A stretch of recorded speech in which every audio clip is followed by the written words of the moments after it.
Oui. Ah oui, parlons-en de l'écriture, tiens. Pour cette scène, moi, je peux pas ne pas en parler. Parce que je pense que c'est à ce moment-là que déjà j'ai décroché la série. Alors, The Last of Us, gros sujet, gros événement télévisuel, on peut dire. Donc, la deuxième saison qui vient de s'achever. Exactement. Sur HBO Max. HBO Max. Bon, ça change de nom tous les 6 mois. Donc, voilà, donc sur cette plateforme. Deuxième saison très attendue d'une première saison sortie il y a 2 ans qui a eu beaucoup de succès.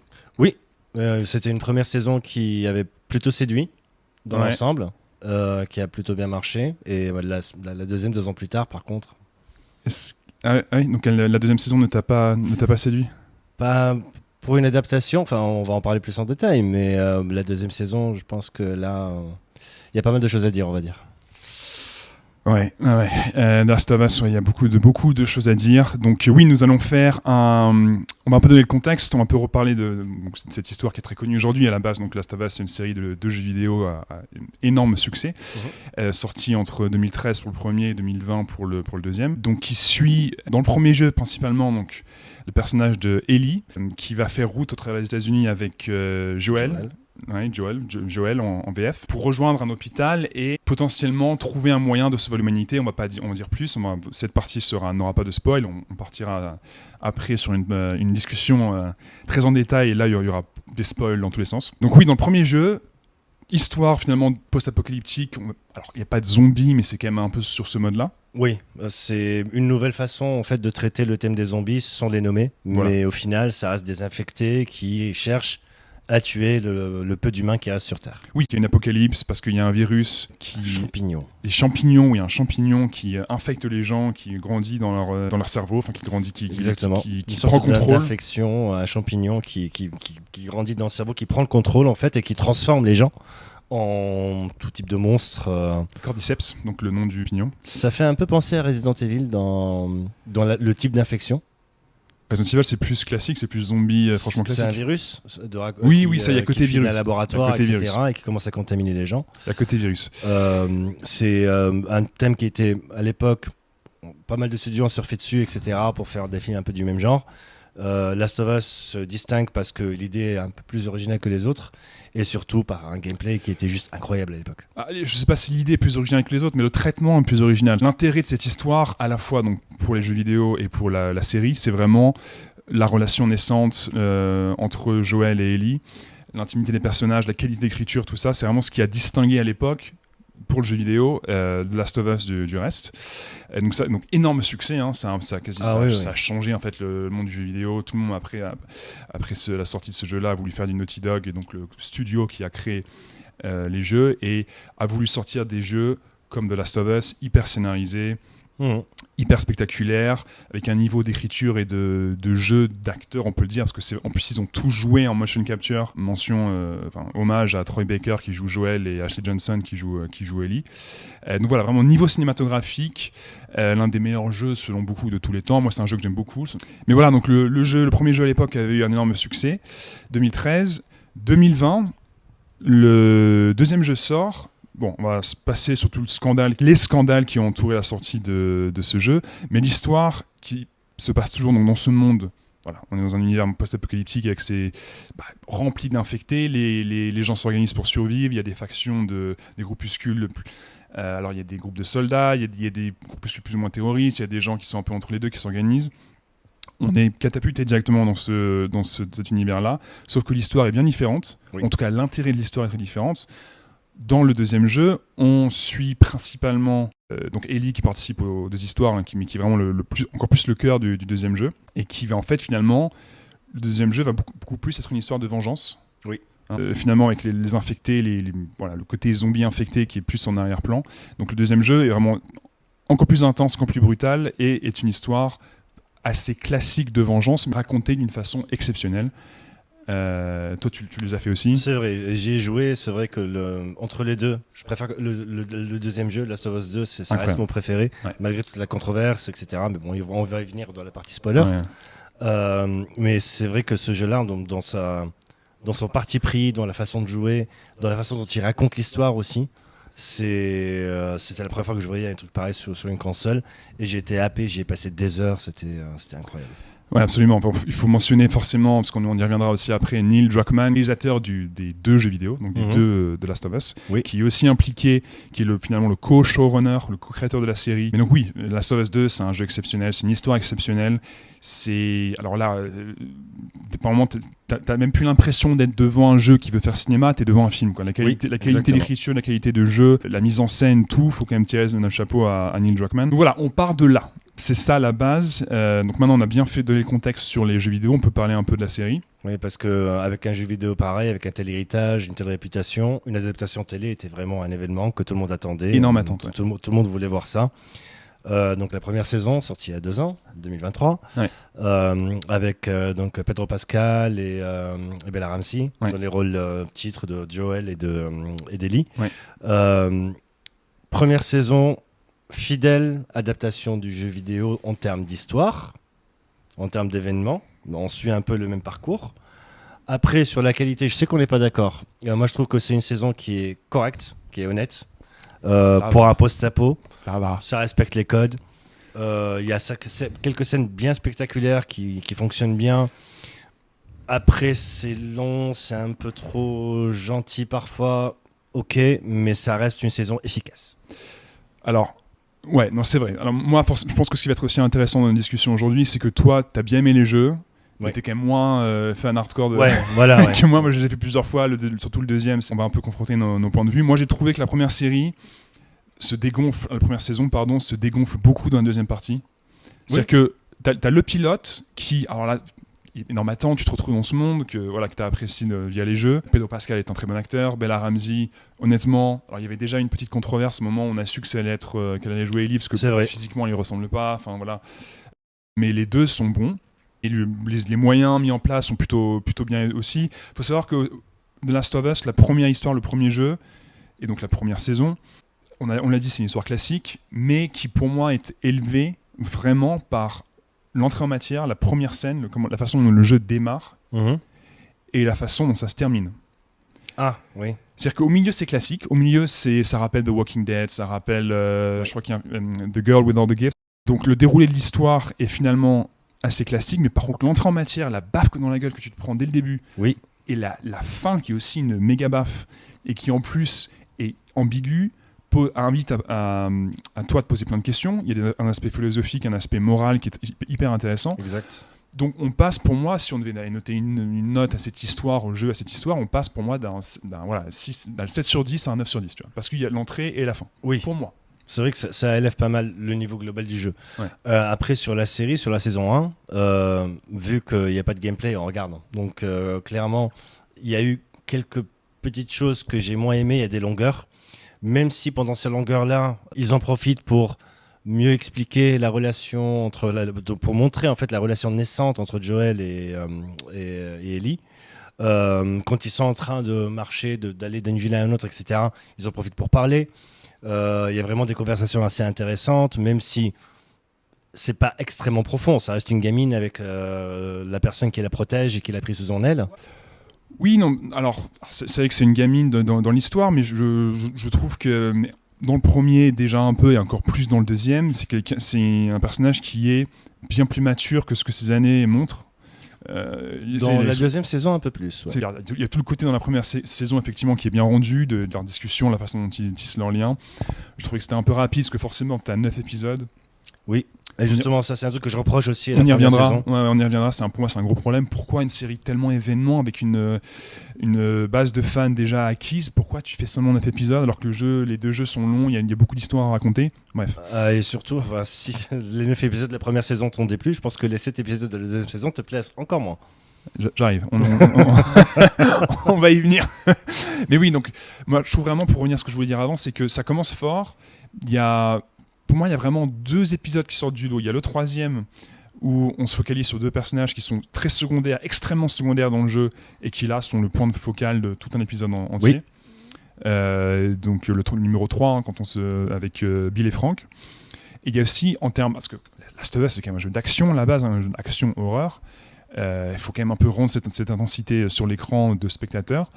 Et je trouve que dans l'ensemble, c'est un des problèmes que j'ai eu pour cette première saison. particulièrement dans la deuxième partie, je trouve que l'intensité, la brutalité, la violence, la rudesse de cette histoire est totalement absente. C'est vrai. Exception faite, en fait, ça dégonfle complètement après l'épisode 5, qui est l'épisode où il rencontre Sam et Henry. Il y a une scène d'action incroyable qui finit avec Joel qui couvre avec son fusil sniper Ellie, Henry et Sam. Alors qu'ils sont à la fois poursuivis par des infectés, enfin ils sont poursuivis par un groupuscule armé, et en même temps les infectés arrivent. Enfin, cette scène, je la trouve incroyable. C'est vrai. Et en fait, moi, j'aurais voulu que ce soit ça à chaque épisode. Ah non, là, clairement, c'est pas le cas. Non, là, on n'est pas du tout sur le même niveau de constance sur les scènes d'action. Il faut vraiment les attendre, et parfois on attend longtemps.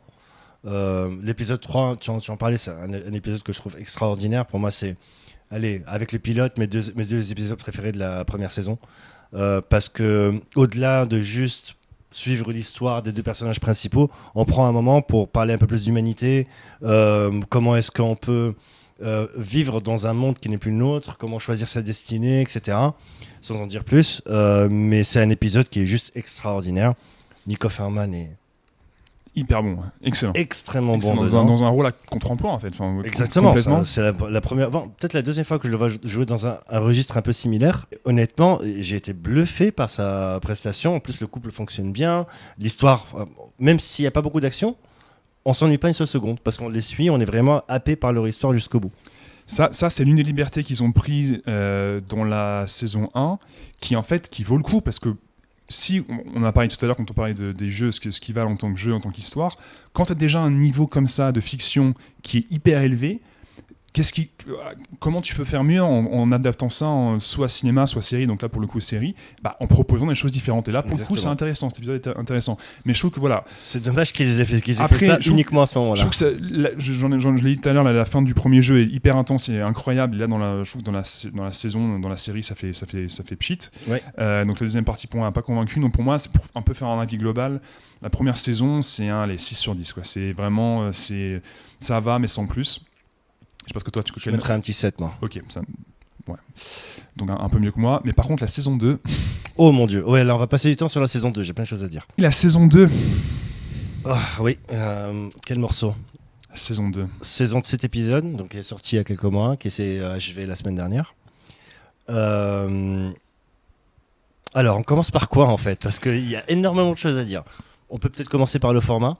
Ouais. 7 épisodes.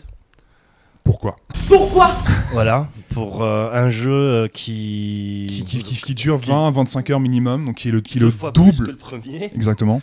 Et qui est servi en 7 épisodes. On a l'impression qu'ils ont mélangé les épisodes entre eux, c'est pas dans le bon ordre, c'est un peu bâclé. C'est vraiment surprenant. Alors, il faut quand même préciser que il y a normalement saison 2 qui vient de se terminer il y a 2 semaines. Oui. On va avoir normalement 2 prochaines saisons.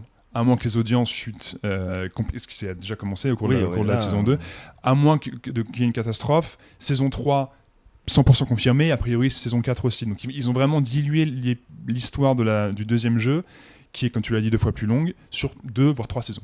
Sur 3 saisons, je ne sais pas ce qu'ils vont pouvoir raconter, parce que si jamais les 2 prochaines saisons... il y a de la matière, mais là, sur 7 épisodes, on peut compter les scènes d'action et les scènes qui font vraiment avancer la trame de l'histoire sur le doigt d'une main.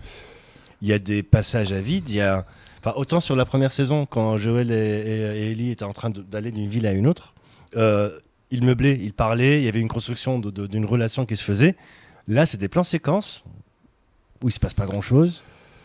Je trouve qu'on a perdu en tout. On a perdu alors, le cœur moteur quand même de l'histoire. Oui, effectivement, tu l'as dit, c'est les scènes avec Joel et Ellie.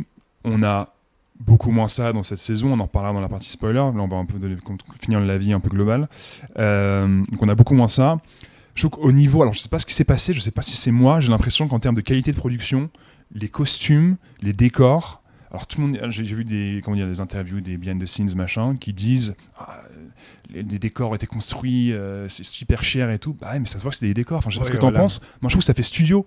J'ai pas l'impression qu'on est au cœur de la nature de près de. Non, mais ça a été tourné au Canada, la première saison à Calgary. Honnêtement, le Grand Nord canadien, moi j'avais une autre idée de ça. Enfin, on le voyait beaucoup plus réel, j'ai envie de dire. Alors que là, tout fait faux.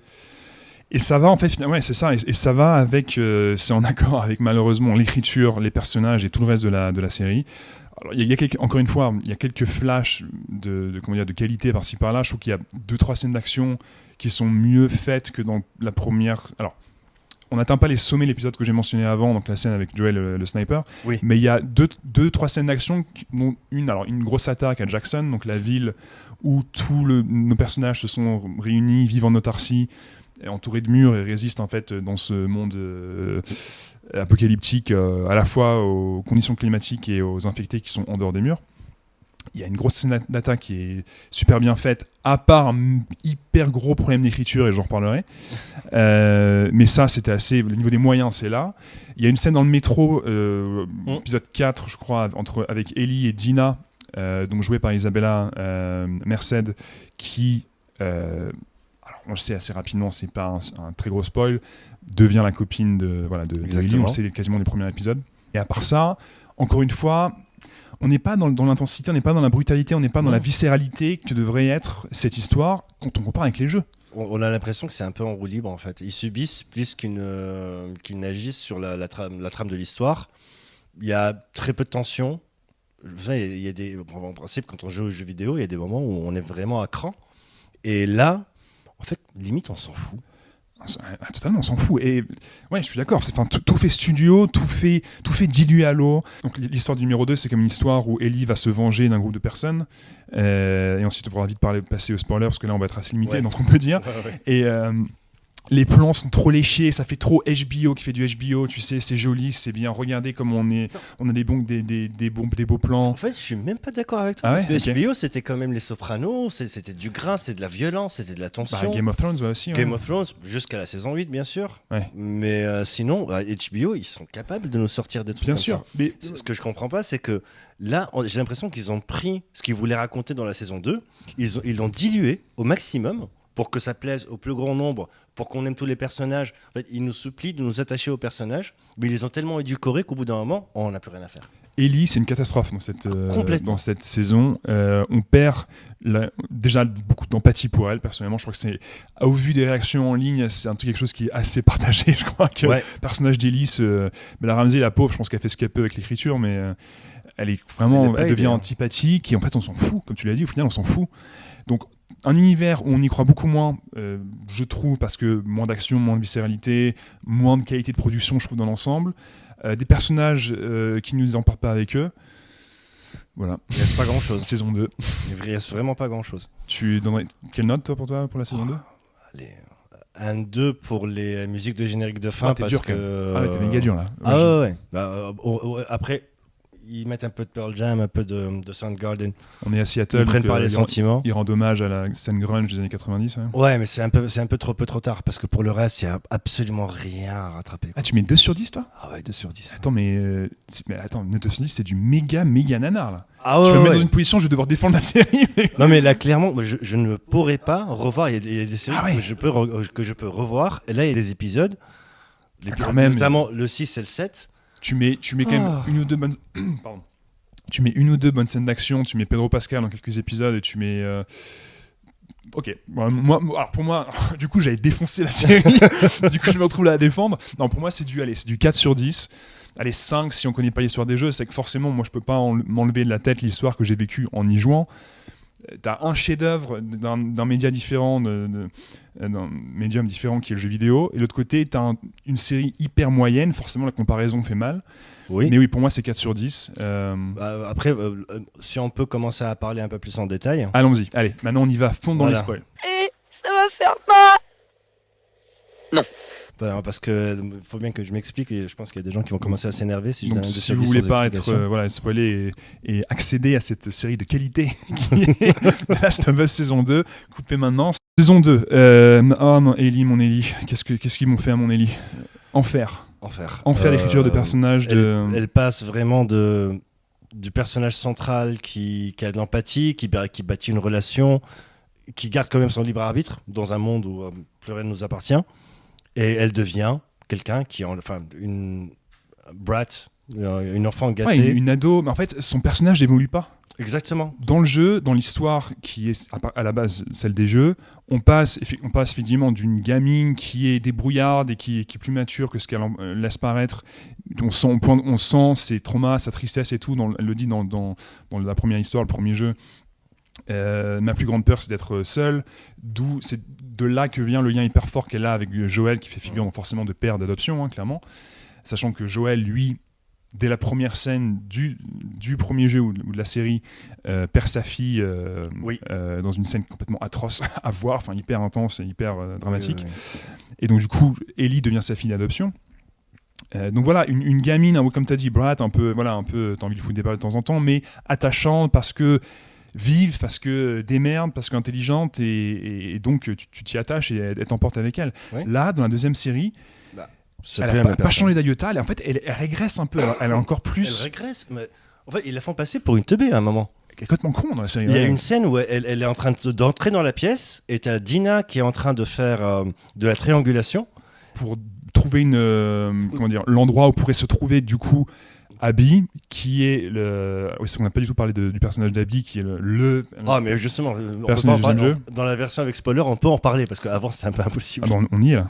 Ouais, justement, cette scène où elle rentre dans la pièce et dit tu fais quoi, de la triangulation? Ah mais je peux aider. Puis elle arrive genre mais c'est quoi? C'est des triangles. 12 ans. C'est des triangles. Mais t'as 12 ans, mais c'est quoi cette histoire? Dans les jeux, la dynamique qui existe entre Dina et Ellie, c'est que elle est assez équitable. Elle s'entraide. C'est Ellie qui est habitée donc, par ce désir de vengeance parce que, donc, on vient de mentionner Abby. Abby, dès les premiers 10-15% de l'histoire, 10% de l'histoire, tue Joël. Donc il y a beaucoup moins de Joël dans cette saison 2, bien sûr, pour faire miroir avec, bien sûr, l'histoire des jeux. Abby qui tue Joël, le père d'adoption, la figure paternelle de Ellie. Ellie qui est habitée par un désir de vengeance viscérale. Rien ne peut l'arrêter. On la connaît, c'est Ellie, elle est des merdes, donc elle va de Jackson jusqu'à Seattle, elle trouve chaque groupuscule, elle trouve chaque partenaire, en tout cas membre du groupe de Abby, elle les dégomme un par un, jusqu'à arriver à Abby à tout le temps du jeu. Exactement. Donc elle est hyper compétente, c'est une Lara Croft en fait dans le... C'est un peu ça. C'est un peu ça. C'est une vraie badass qui est complètement aveuglée par son désir de vengeance. Qui descend de plus en plus dans son enfer en fait. En plus, elle devient sombre avec le temps. C'est ça que je retrouve plus, c'est que quand on voit Abby, la quête de vengeance pour Abby, Ellie, elle commence par être tellement aveuglée par ça qu'elle commence à développer un côté très sombre. Ouais.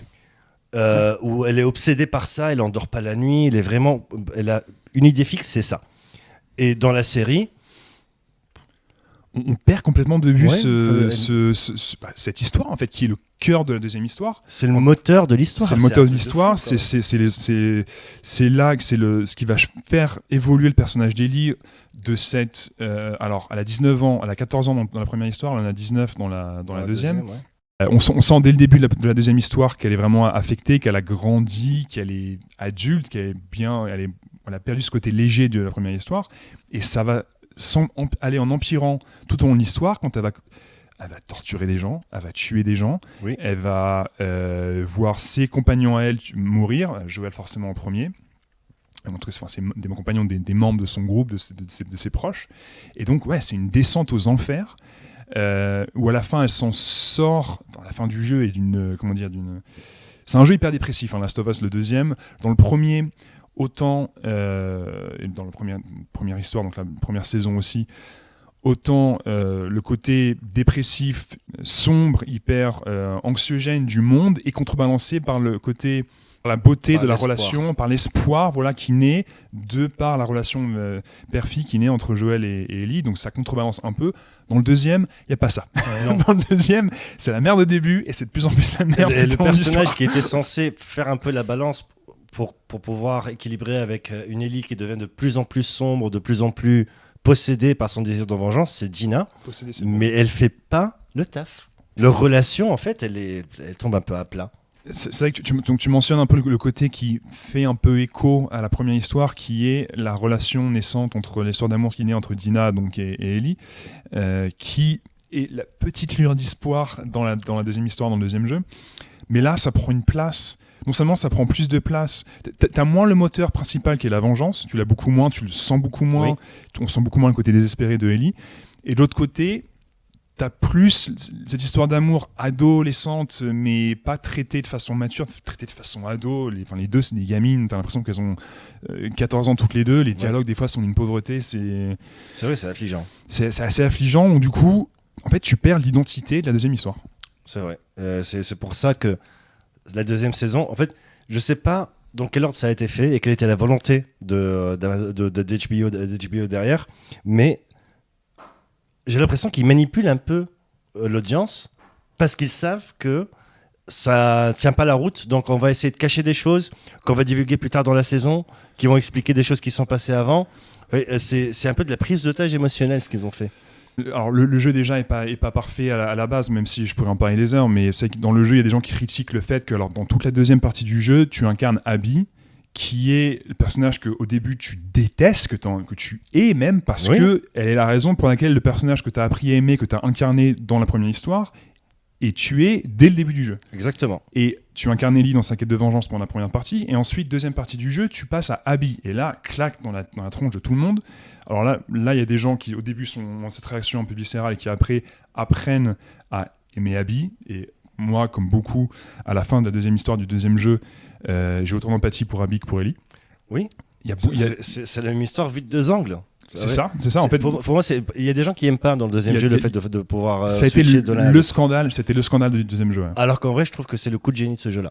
Je suis d'accord. Parce que tout est question de point de vue en fait. C'est pas parce que tu as joué un jeu entier avec Joël l'a un peu cherché aussi. C'est une pourriture en fait, Joël. On l'aime bien parce qu'on l'a incarné, et puis dans la série c'est Pedro Pascal, mais en fait ce personnage c'est un anti-héros. C'est un anti-héros total. C'est un tueur, c'est un trafiquant. C'est pas quelqu'un qui est recommandable.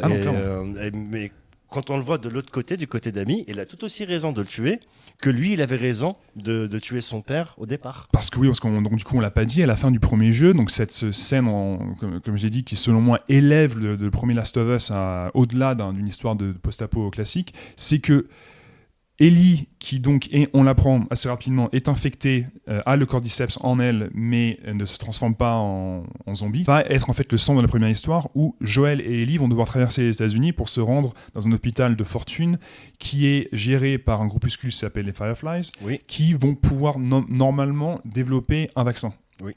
Sauf que pour développer ce vaccin, comme le cordyceps a pris contrôle un peu autour du cerveau de Ellie, pour pouvoir l'extraire, l'étudier et créer un vaccin, il va falloir tuer Ellie. Exactement. Ça, Joël n'accepte pas. Et à la fin, il part en mode rampage, destruction de tous les Firefly. Il tue tout le monde dans l'hôpital, à la fois dans le jeu et dans la série. Un peu trop facilement, selon moi. Alors cette scène, totalement, pour moi, te fait chier dans la série, alors que dans le jeu, elle est super intense. Et donc, lorsqu'il tue tout le monde, l'une des dernières personnes qu'il va tuer, c'est donc le médecin qui aurait dû développer le vaccin, qui est le père de Abby. Et donc là, depuis ce moment-là, Abby le cherche pour le tuer, pour se venger. Voilà.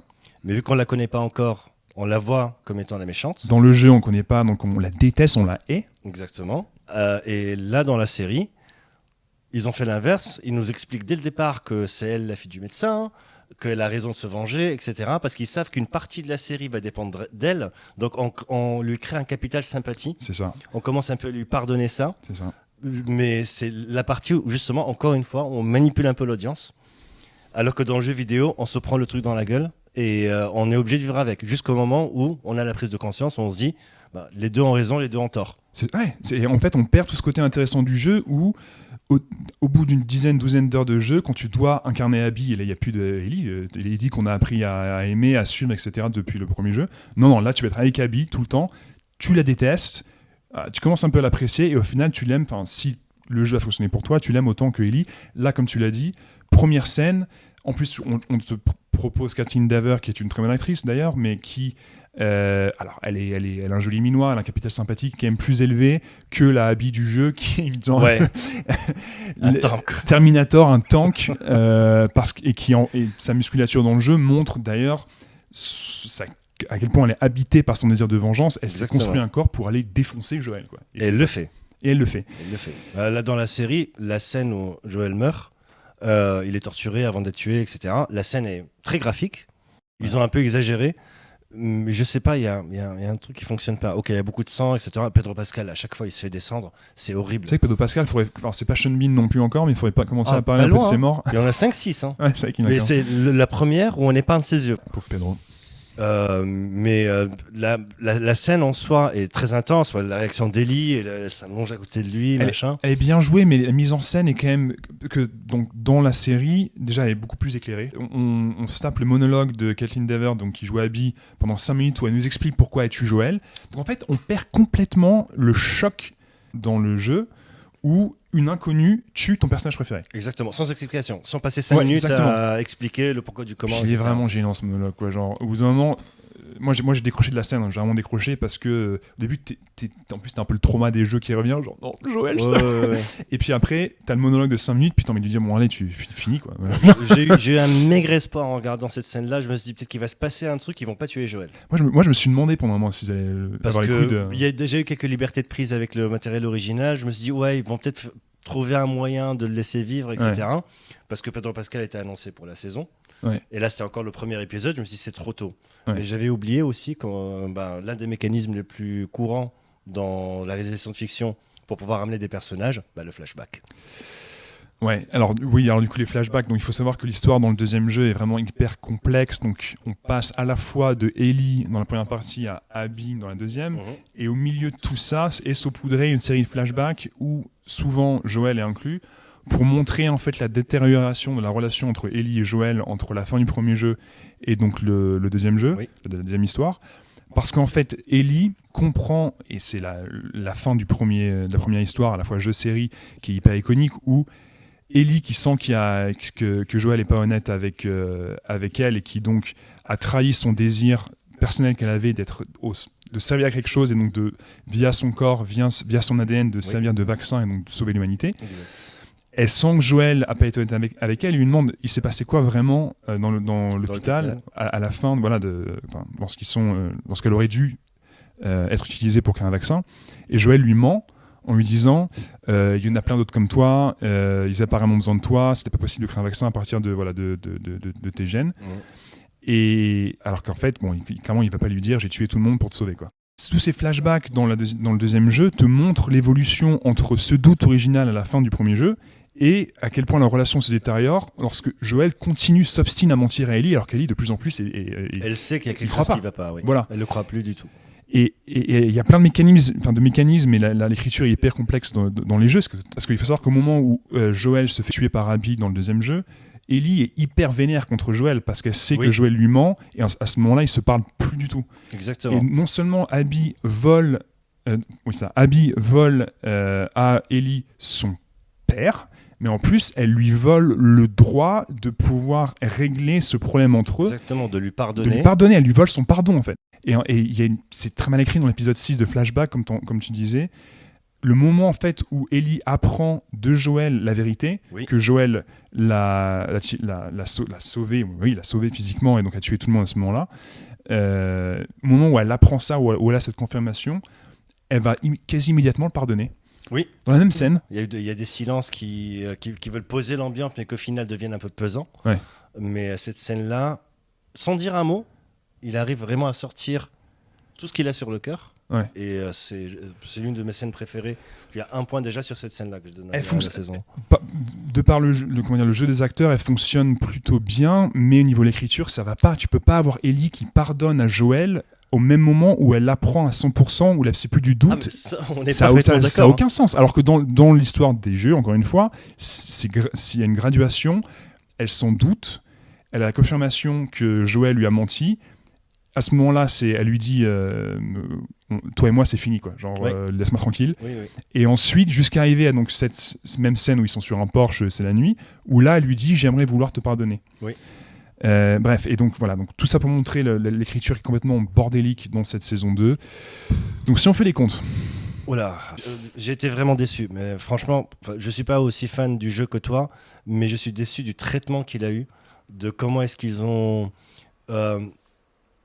limite bradé des scènes, sont allés trop vite, pas assez développer les personnages. T'as un problème de moyens en fait, c'est bizarre. Cet épisode. Ça coûte pas plus cher de faire une scène qui est mieux foutue. Ouais, c'est vrai ça. Enfin bon, on pourrait passer des heures, mais clairement, énorme problème d'écriture, problème de moyens, de production. T'as l'impression qu'ils ont un peu mis tout leur budget dans la scène de l'attaque à Jackson. Ouais. Ah oui, parlons-en de l'écriture, tiens. Pour cette scène, je peux pas ne pas en parler. Parce que je pense que c'est à ce moment-là que déjà j'ai décroché de la série, de la saison 2. Quant à Tommy, donc le frère de Joel, qui est un peu le leader à Jackson, qui, en tout cas l'un des leaders qui gère beaucoup de choses dans cette ville, prend son lance-flamme là, dans cette méga attaque apocalyptique des infectés. Plus tu as une scène qui te montre une répétition de leur plan de survie, de leur plan de réponse à une attaque. Exactement. Où lui, Tommy en tant que leader, dit à tout le monde, vous mettez sur les toits et en fait vous postez là et voilà, vous désinguez tous les infectés. Lui, qu'est-ce qu'il fait ? Il prend son lance-flamme, il descend tout en bas dans une rue déserte, tous les infectés sont sur le point d'arriver. Et il est tout seul, là, le chef de la ville avec son lance-flamme. Alors effectivement, après, tu as une grosse scène avec un bloater, donc des boss, un peu des énormes monstres qui représentent une menace encore plus élevée. Et donc du coup, on nous montre, alors on veut nous le vendre en tant que héros, tu vois, on veut en créer un moment héroïque pour Tommy, mais c'est complètement con, tu vois. Ouais, mais c'est oui. À quel moment, moi en tant que public, que spectateur, je dois croire que tu es le chef de la ville, tu es hyper important pour la communauté, et tu vas en bas. Déjà, même en tant que personne tout court, faut vraiment être con pour faire ça. Tu vois, un con de classe mondiale. Il y a des gens, gens qui dépendent de toi. Il y a des gens, la vie et la mort de gens dépendent de toi. Et il se met en danger, il va en pleine rue comme ça, tout seul. J'ai pas compris. Ok, il voulait un plan badass parce qu'il manquait de plan badass sur la saison 2. Clairement, il y avait rien qui se passait qui vraiment pouvait retenir les gens. Ils ont sorti cette scène-là, mais avec le mauvais personnage parce que lui, clairement. C'est pas la faute de Gabriel Luno, je veux dire, l'acteur qui joue Tommy, il est bon, il fait le job. Non, mais franchement, j'ai jamais vu une série avec autant d'acteurs qui jouent bien, avec un scénario aussi mauvais. Ouais. Donc voilà, comme souvent, on va pas se mentir, comme souvent, le problème c'est l'écriture, c'est les histoires, c'est toi, soit tu respectes ton public ou tu le prends vraiment pour des cons. Là clairement, il nous a vraiment pris pour des cons. C'est pas de bonne augure. Ce n'est pas de bon augure pour la suite des événements pour The Last of Us.